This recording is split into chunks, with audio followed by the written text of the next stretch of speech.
Hello बच्चों, तो आज हम लेकर आए बहुत इम्पोर्टेंट टॉपिक पे जो है वेरी इम्पोर्टेंट क्वेश्चंस बायोटेक्नोलॉजी पे, जैव तकनीकी और उसके अनुप्रयोग। इस टॉपिक पर हम इम्पोर्टेंट क्वेश्चन लेके आए हैं जो अब तक की जो है एग्जाम्स में पूछे गए क्वेश्चन हैं, चाहे सेकंड ग्रेड एग्जाम हो, फर्स्ट ग्रेड एग्जाम हो, पटवार हो, वीडियो हो, जो भी एग्जाम में पूछे गए इम्पोर्टेंट क्वेश्चन है इस टॉपिक से जुड़े हुए, वो क्वेश्चन हम इस वीडियो में लेकर आए हैं। तो देखिए, हमारा फर्स्ट क्वेश्चन है कि जैव प्रौद्योगिकी शब्द का सर्वप्रथम प्रयोग किसके द्वारा किया गया है। तो किसके द्वारा किया गया है? कार्ल एरेकी द्वारा किया गया है। इसकी व्याख्या भी हम देखेंगे इस वीडियो में। देखिए, सर्वप्रथम 1919 में कार्ल एरेकी ने जैव प्रौद्योगिकी शब्द दिया। अलेक्जेंडर फ्लेमिंग ने पेनिसिलियम नोटेटम नामक कवक से प्रथम प्रतिजैविक पेनिसिलिन की खोज की। कई बार क्वेश्चन आया हुआ है ये भी, ठीक है, कि पेनिसिलिन की खोज सर्वप्रथम किसने की थी? अलेक्जेंडर फ्लेमिंग ने की थी। आनंद मोहन चक्रवर्ती द्वारा स्यूडोमोनास प्यूटिडा से सुपर बग की खोज की और इसका उपयोग तेलीय प्रदूषण के नियंत्रण में किया जाता है। ठीक है, नेक्स्ट हमारा क्वेश्चन है कि पुनर्योजन डीएनए तकनीक के चरण हमें बताने हैं। तो देखिए, सबसे ये जो चरण है, सबसे पहले क्या किया जाता है? आनुवांशिक पदार्थों का पृथक्करण किया जाता है, बिल्कुल सही है। डीएनए का विशिष्ट विखंडों में स्थलों में विखंडन किया जाता है। फिर उसके बाद में है इच्छित जीन का प्रवर्धन, बिल्कुल सही है। प्रयोजन का मेजबान कोशिका में अंतर व्यास, ये भी सही है। और विदेशी जीन उत्पादन प्राप्त करना, उसके बाद में क्या किया जाता है? लास्ट में अनुप्रवाहित प्रक्रिया। तो ये जो है क्रम, यही क्रम जो है बिल्कुल सही रहेगा। तो हमारा आंसर हो जाएगा फर्स्ट 1 2 3 4 5 6। ठीक है, अब हम व्याख्या करें एक और चीज कि इसके प्रमुख चरण, वैसे अगर देखा जाए तो इस टाइप से होते हैं। वांछित जीन की सबसे पहले पहचान और पृथक्करण किया जाता है। फिर क्या किया जाता है? क्लोनिंग वाहक का चयन किया जाता है। फिर वांछित जीनों का क्लोनिंग वाहक में निवेशन किया जाता है। फिर पुनर्योजन डीएनए का परपोषी में गुणन होता है, मल्टीप्लिकेशन होता है। और फिर क्लोनिंग की गई जीन की पहचान और अन्य जीवों का क्या होता है? उसमें स्थानांतरण होता है। वांछित जीन की अभिव्यक्ति भी होती है। नेक्स्ट क्वेश्चन है कि प्रतिबंध अंतःन्यूक्लियोज का आनुवांशिक अभियांत्रिकी में व्यापक उपयोग किया जाता है, क्योंकि देखिए, ये डीएनए के विशिष्ट क्षार स्थलों से विखंडित कर सकते हैं। क्या कर सकते हैं? डीएनए को जो है विशिष्ट क्षार स्थलों से क्या कर सकते हैं? विखंडित कर सकते हैं। रेस्टिकेशन एंडोन्यूक्लियस एंजाइम का प्रयोग किस में किया जाता है? आनुवांशिक अभियांत्रिकी के व्यापक उपयोग में किया जाता है। और ये क्या करते हैं कि ये एंजाइम आणविक कैंचियों की तरह होते हैं जो कि डीएनए को एक निश्चित स्थल पर काटने का काम करते हैं। प्राकृतिक रूप से ये enzyme E coli, Bacillus, Streptococcus, Thermus एक्टिवेटिस में पाए जाते हैं। और ये एंजाइम 3 प्रकार के होते हैं। एक तो E coli R1, E coli R2 और ई कोलाई R3। ठीक है, नेक्स्ट हमारे क्वेश्चन है कि ई कोलाई R1 क्या है। तो देखिए, ये एक प्रतिबंधित एंटेन्यूक्लियस है जो कि एक जीवाणु से प्राप्त किया जाता है। किससे प्राप्त किया जाता है? ये जीवाणु से प्राप्त किया जाता है। ई कोलाई आर फर्स्ट एक रेस्टिकेशन एंडोन्यूक्लियस एंजाइम है जो कि ई कोलाई से, ई कोलाई नामक जीवाणु है, उससे प्राप्त किया जाता है। और ये एंजाइम क्या होता है? डीएनए को एक निश्चित स्थल से क्या करता है? काटने का काम करता है। अब बात करें पुनर्योजन डीएनए तकनीक के जैविक औजार क्या है। तो इनके जैविक औजार क्या है? फर्स्ट है रेस्टिकेशन एंडोन्यूक्लियस एंजाइम, ये भी इसको मतलब क्या करता है? काटने का काम करता है। सेकंड है क्लोनिंग वेक्टर्स। और थर्ड है परपोषी या ग्राही कोशिका। और फोर्थ क्या है? Gene bank. क्या है? Gene bank. नेक्स्ट क्वेश्चन है हमारा कि पुनर्योजन डीएनए प्रौद्योगिकी द्वारा उत्पादित पहला मानव हार्मोन कौन सा है। तो पहला मानव हार्मोन कौन सा है? इंसुलिन है। कौन सा है? इंसुलिन। सामान्यतः निम्नलिखित में से कौन से रसायन का उपयोग जो है पादपों में बहुगुणिता अभिप्रेरित करने हेतु किया जाता है। तो किसका उपयोग किया जाता है?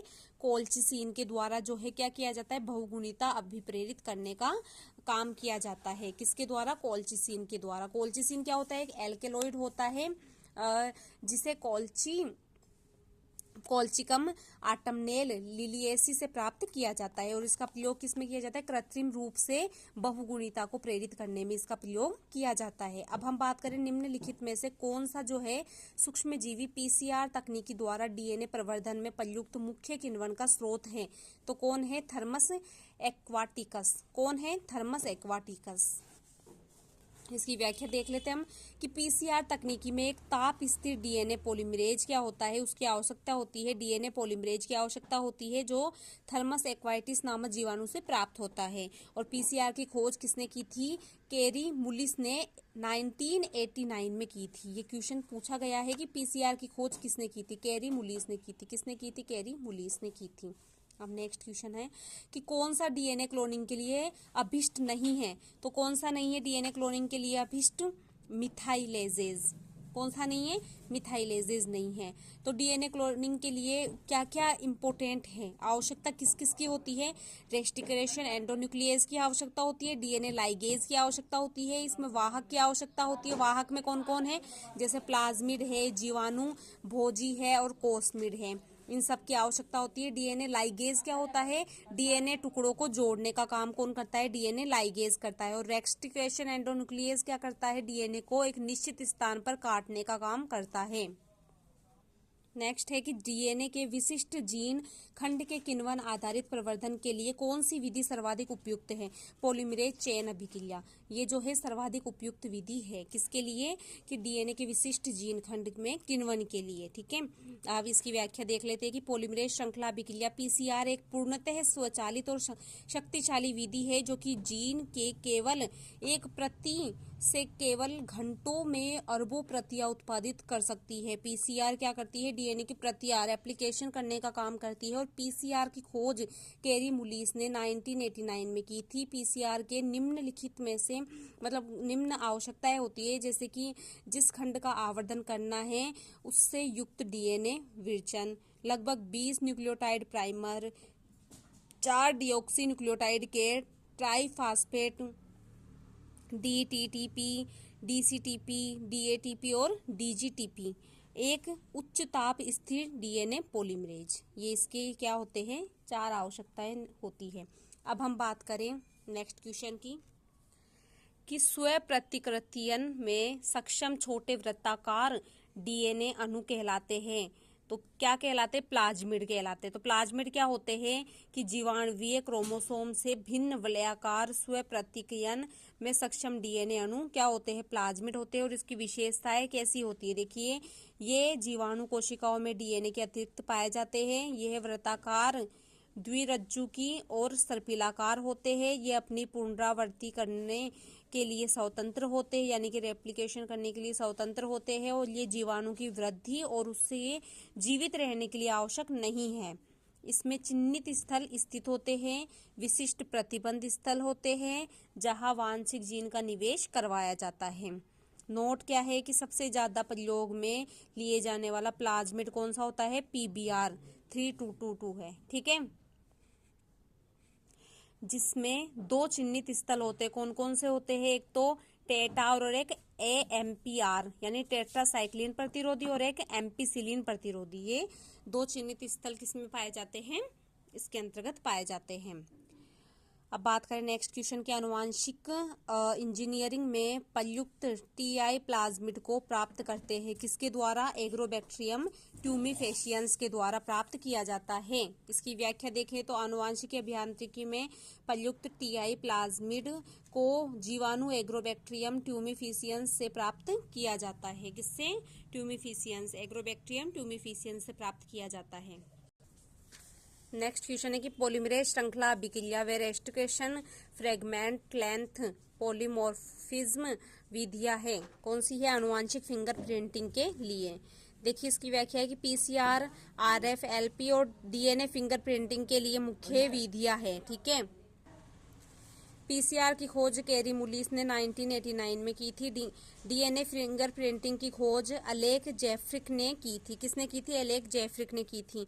रेस्टिकेशन फ्रेगमेंट लेंथ पॉलीमॉर्फिज्म जब कोई रेस्ट्रिक्शन एंडोन्यूक्लियस विभिन्न प्रभेदों या संबंधित जातियों के जीनोमिक डीएनए को काटता है तो उसे आरएफएलपी कहते हैं। क्या कहते हैं? आरएफएलपी यानी रेस्ट्रिक्शन फ्रेगमेंट लेंथ पॉलीमॉर्फिज्म कहते हैं। ठीक है।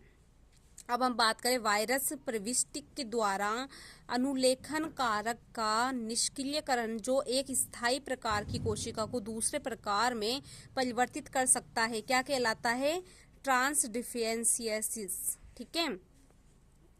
क्या कहलाता है? ट्रांसडिफरेंशिएशन। अब बात करें जीवाणुवीय कोशिका में बाह्य गुणसूत्रीय इकाई के रूप में पाए जाने वाले स्वयं प्रतिकृत वृत्तीय द्विरज्जुकीय डीएनए अणु कहलाते हैं। तो क्या कहलाते हैं? ये प्लाज्मिड कहलाते हैं। क्या कहलाते हैं? प्लाज्मिड। देखिए, लेडरबर्ग ने सर्वप्रथम जीवाणु कोशिका में अतिरिक्त गुणसूत्रीय इकाई के रूप में प्लाज्मिड को देखा, जो स्वयं प्रतिकृति वृत्तीय और द्विरज्जुकीय संरचना होती है। प्लाज्मिड जीवाणु की वृद्धि और जीवित रहने के लिए आवश्यक नहीं है। प्लाज्मिड स्वतंत्र रूप से द्विगुणन करने वाली संरचना होती है।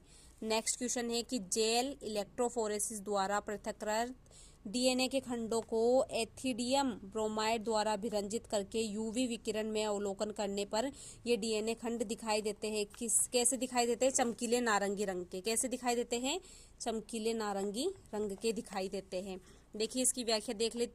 जेल इलेक्ट्रोफोरेसिस क्या होता है? जेल इलेक्ट्रोफोरेसिस ये क्या होती है कि जीनों के विश्लेषण की एक ऐसी विधि है जिसमें डीएनए जो है खंडों को शुद्ध करके और क्या किया जाता है? उनको अलग करने में उपयोग किया जाता है। और इस तकनीकी के द्वारा अलग किए गए जो डीएनए खंड होते हैं उनको एथिडियम ब्रोमाइड से अभिरंजित करके यूवी विकिरण में अवलोकन करने पर डीएनए खंड चमकीले नारंगी रंग के दिखाई देते हैं। नेक्स्ट है कि किसकी पॉलीमरेज चेन रिएक्शन के दौरान आवश्यकता नहीं होती है। इनमें से बताना है कि पॉलीमरेज चेन रिएक्शन की आवश्यकता किसमें नहीं होती है। तो देखिए, किसमें नहीं होती है? आरएनए प्राइमर में नहीं होती है। किसमें नहीं होती है? आरएनए प्राइमर में नहीं होती है। इसकी व्याख्या देख लेते हैं हम। पॉलीमरेज चेन रिएक्शन की खोज किसने की थी? कैरीमुलिस ने की थी। पीसीआर के लिए निम्न की आवश्यकता होती है। जिस डीएनए खंड का आवर्धन करना है, जिस डीएनए खंड का क्या करना है? आवर्धन करना है, उससे युक्त डीएनए विरचन। लगभग 20 लंबे न्यूक्लियोटाइड, चारों डिऑक्सी न्यूक्लियोटाइड के ट्राइफास्फेट और एक उच्च ताप स्थिर डीएनए पॉलीमरेज। अब डीएनए को काटने वाले एंजाइम रेस्ट्रिक्शन एंडोन्यूक्लियस एंजाइम। ठीक है, बहुत इंपॉर्टेंट क्वेश्चन है, कई बार पूछा गया है ये वाला क्वेश्चन। तो क्या करता है? डीएनए को विशिष्ट स्थल से काटता है। ठीक है।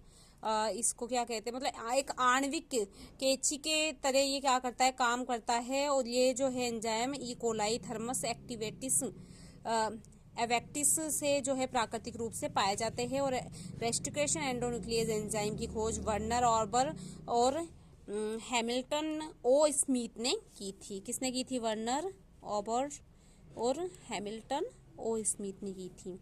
Restriction endonuclease enzyme E coli R1 का स्रोत क्या है? तो क्या है इसका स्रोत? E coli RY13। ठीक है, ये इसकी व्याख्या आप देख लीजिएगा खुद से। नेक्स्ट हमारा क्वेश्चन है कि सामान्य उत्तकों को कोशिका संवर्धन हेतु वियोजन सामान्यतः निम्न में से किसके द्वारा किया जाता है? तो किसके द्वारा किए जाते हैं? कोलेनेजेज। ठीक है। जब एक वेक्टर के अणु में बाहरी जो है डीएनए का टुकड़ा जोड़ा जाता है तब इसे कहते हैं, क्या कहते हैं? काइमेरिक डीएनए कहते हैं। क्या कहते हैं? काइमेरिक डीएनए कहते हैं। जब एक वाहक के डीएनए अणु में बाहरी डीएनए का टुकड़ा जोड़ दिया जाता है तो उसे क्या कहेंगे? हम काइमेरिक डीएनए कहेंगे। नेक्स्ट है कि कौन सा रेस्ट्रिक्शन एंडोन्यूक्लियस एंजाइम है? तो बताना है ई कोलाई आर फर्स्ट। कौन सा है? E coli are first. इसकी व्याख्या आप खुद देख लीजिएगा स्वयं। नेक्स्ट क्वेश्चन है पॉलीमरेज श्रृंखला अभिक्रिया डीएनए में किस लिए प्रयुक्त की जाती है? तो किस लिए प्रयुक्त की जाती है? विस्तारण के लिए। ठीक है, इसकी व्याख्या देख लीजिएगा आप स्वयं। नेक्स्ट क्वेश्चन है, क्योंकि मुझे बहुत सारे क्वेश्चन करवाने इसके अंदर, तो हमारा नेक्स्ट क्वेश्चन क्या है कि जेल इलेक्ट्रोफोरेसिस में पृथककृत पट्टियों को एगारोज जेल से काट कर निकालते हैं और जेल के टुकड़ों से निष्कृषित कर लेते हैं, और इस प्रक्रिया को क्या बोलते हैं? छालन बोलते हैं। क्या बोलते हैं? छालन। फर्स्ट ग्रेड में पूछा हुआ क्वेश्चन है ये। जेल इलेक्ट्रोफोरेसिस में जेल वैद्युकण संचलन के बाद में यूवी विकिरण के संपर्क के बाद में इथिडियम ब्रोमाइड से अभिरंजित करने पर चमकीले नारंगी रंग के बैंड दिखाई देते हैं। जेल टुकड़े से अलग डीएनए टुकड़े के निष्कर्ष की प्रक्रिया छालन यानी कि इल्यूशन कहलाती है। ठीक है। अब है पॉलीमरेज चेन जो है उसकी अभिक्रिया की खोज किसने की थी? कैलीमुरिस ने की थी। किसने की थी? कैलीमुरिस ने की थी। पीसीआर की खोज कैलीमुरिस। पीसीआर के तीसरे चरण विस्तरण टैग डीएनए पॉलीमरेज का उपयोग किया जाता है। पीसीआर के 3 चरण होते हैं, विकृतीकरण, एनिलिंग और विस्तरण एक्सटेशन। प्रथम ट्रांसजेनिक गाय कौन सी है? रोजी है। कौन सी है? रोजी। यानी कि पहला जो ट्रांसजेनिक गाय जो है वो कौन सी है? रोजी है। और जिन जंतुओं में आनुवांशिक इंजीनियरिंग द्वारा एक अधिक जीन स्थानांतरण किया गया हो उसे ट्रांसजेनिक जंतु कहते हैं। रोजी पहली ट्रांसजेनिक गाय है। 1997 में पैदा हुई थी ये। रोजी गाय के दूध में प्रति लीटर 2.4 ग्राम अल्फा लैक्ट एल्ब्यूमिन प्रोटीन होती है। ठीक है।